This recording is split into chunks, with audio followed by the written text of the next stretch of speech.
Ini ada komentar, boikot boleh silahkan, tapi minimal ada solusi bagi puluhan ribu karyawan yang terancam kehilangan pekerjaan.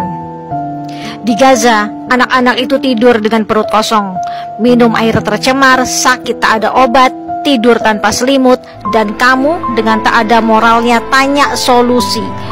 Kalau saya balik tanya, adakah solusi untuk menghentikan pembantaian massal ini di negeri saudara kita di sana? 75 tahun tanpa sadar, kita sudah menyokong perekonomian penjajah. Di tahun 1948, banyak ibu-ibu hamil yang perutnya dibedah paksa oleh penjajah hanya untuk tahu bayinya laki-laki atau perempuan. Mereka mengalami penyiksaan, pelecehan, penindasan. Karyawan yang kau bilang terancam PHK itu masih hidup di negara merdeka. Tak ada ancaman, masih tinggal di rumah, bukan di kamp pengungsian. Sakit masih ditanggung BPJS, masih bisa minum air mineral yang bersih, masih bisa makan bahkan ditambah dengan jajan, masih tidur di atas kasur, masih bisa scroll sosial media. Nggak malu masih nanya begitu.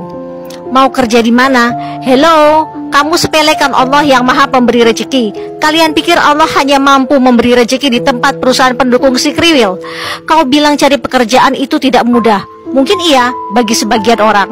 Namun kalau kamu mau menelaah peristiwa ini dari kacamata iman, maka kamu nggak akan mengatakan kalian pendukung boikot harus memikirkan solusi untuk puluhan ribu karyawan yang terancam PHK. Kalau kamu muslim, coba sadari kalau ini sebenarnya adalah panggilan jihad dari Allah. Jihad itu memang butuh pengorbanan, macam-macam pengorbanannya. Ada yang harus beralih tempat kerja, ada yang harus beralih produk padahal sudah cocok dengan produk yang diboikot, dan masih banyak lagi.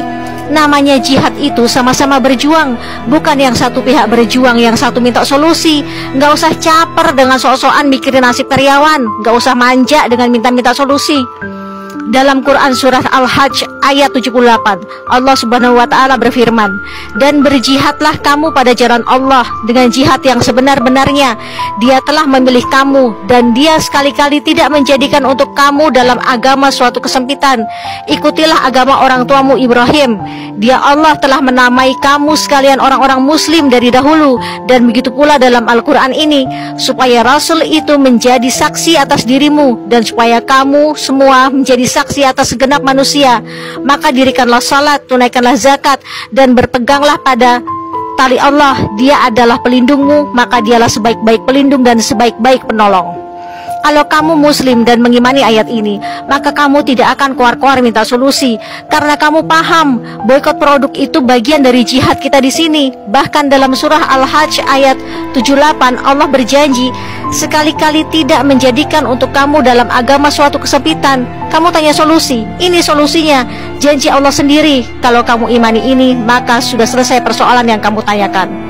Jihad bukan membela satu pihak dan mengorbankan pihak lain. Bukan begitu mikirnya. Jihad itu sama-sama berjuang sesuai porsinya. Saudara kita di sana berjuang mempertahankan Al-Aqsa dengan bersimbah darah, tanpa rumah, dengan kehidupan yang susah.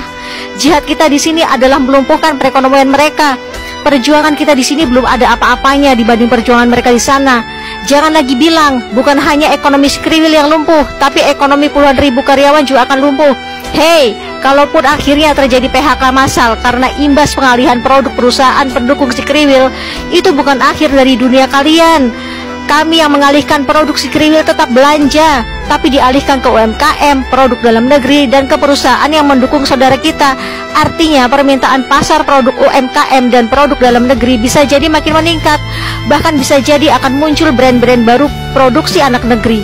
Artinya mereka akan merekrut banyak karyawan. Artinya membuka peluang lapangan kerja baru untuk banyak orang. Jadi nggak usah takut, hati-hati kena penyakit wahan, takut miskin dan takut mati. Padahal saudara kita di sana rela mati demi mempertahankan martabat umat Islam seluruh dunia. Ayolah, nggak usah asap mengecut itu. Bisa jadi ini kesempatan kalian untuk menjadi pengusaha baru. Kemarin saat Covid aja pada bisa bangkit kok. Rakyat Indonesia itu nggak semanja itu. Ayo gunakan otak dengan benar, kembangkan kreativitas. Jangan terlalu malas terbuai di zona nyaman. Lagian kenapa sih ngotot banget mempertahankan perusahaan asing itu tetap eksis? Oh ya, disclaimer, jihad ini bukan paksaan, hanya untuk mereka yang masih merasa amal ibadahnya belum cukup. Kalau kamu merasa amal ibadahnya sudah cukup, abaikan saja seruan jihad ini. Tenang saja, masing-masing kita akan dimintai pertanggungjawabannya kelak atas apa yang terjadi di Baitul Maqdis dan apa yang sudah kita perjuangkan untuk menemani perjuangan mereka di sana.